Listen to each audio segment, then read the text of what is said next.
I'm going to start today by first arguing for the disadvantages of the Lunar Flashlight mission, and second, arguing for the disadvantages of developing helium-3 as a clean energy source. So, he started off his argument saying that the U.S. should increase the development of Moon's water and energy sources to progress humanity as a whole into a new state, specifically Earth's moon. By development, he means colonization, which is a long-term goal, space culture, and his focus is on the short-term goals that have immediate results, specifically, like I said earlier, NASA's Lunar Flashlight mission and helium-3 as a clean energy source. First off, I wanted to start with my refutation. My first main point is going to be arguing the disadvantages of the Lunar Flashlight mission.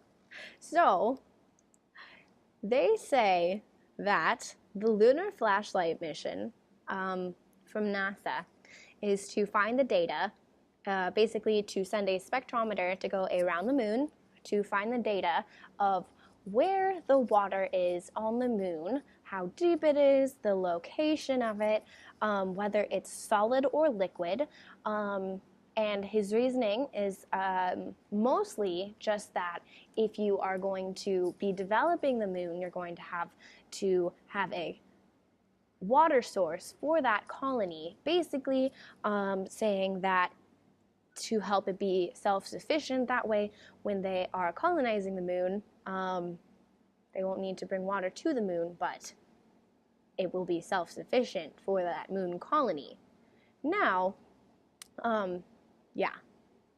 but the thing is, there are no guarantees that this Lunar Flashlight mission is going to find that much water, or that possibly the water cannot be used. Who's to say that we can use moon water the same way we use Earth water? There are no guarantees for that. Also, what if they don't find enough water to actually utilize it? What if the water is all in solid state? Pretty much what I'm saying is that there are no guarantees if we do this Lunar Flashlight mission that there's even going to be enough water for us to use. Because this is just, there's no guarantees. With that being said, therefore, this is important because we don't want to be spending our time looking for water when we don't even know if there is enough water. That brings me on to my second main point. They say that helium-3 should be developed on the moon.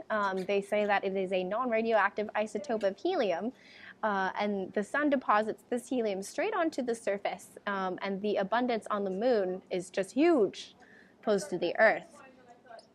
His first argument is that if we have a moon base, we will need power for it so that it becomes self-sufficient. But what I'm saying is we have a moon base to develop helium-3, and then we are using helium-3 to power that moon base. So we are getting helium-3 to power the moon base that is finding the helium-3. It just seems kind of like a cycle, not very useful. Therefore, that seems like a waste. But they also argued that we could use the helium-3 for energy on Earth.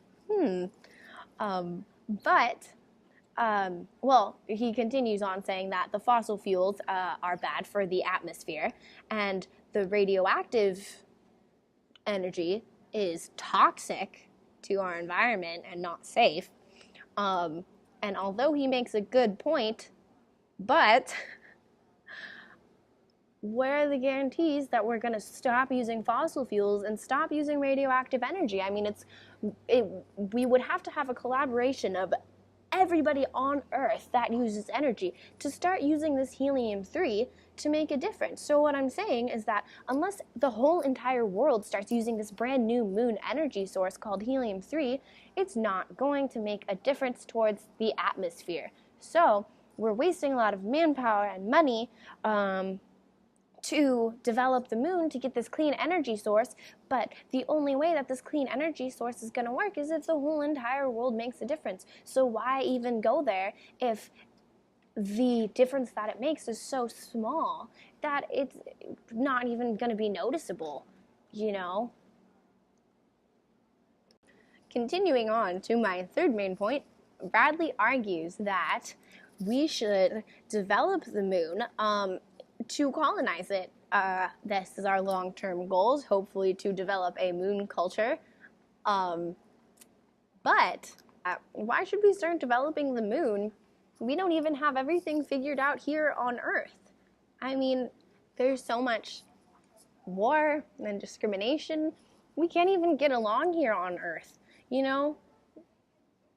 Who's to say that the same thing's not going to happen on the moon and then we're just going to have problems just like on Earth, but on the moon? Shouldn't we figure out Earth's problems before we start expanding? I mean, I'm thinking that the human race as a whole is not ready to start expanding to the moon. I think that first we should start tackling Earth's problems. I mean, aside from global warming, I mean social issues before we start going off to the moon. This is because we don't want to bite off more than we can chew. What if when people go to the moon, they start a war with Earthlings the same way when America, broke off Britain? This is just repeating history. We really need to solve Earth's issues with getting along with each other. The continents and countries can't even get along. How is Moon and Earth gonna even get along? We need to learn how to be humans and live together as a human race before we start expanding off to the moon. I think that, therefore, we should not colonize the moon at all.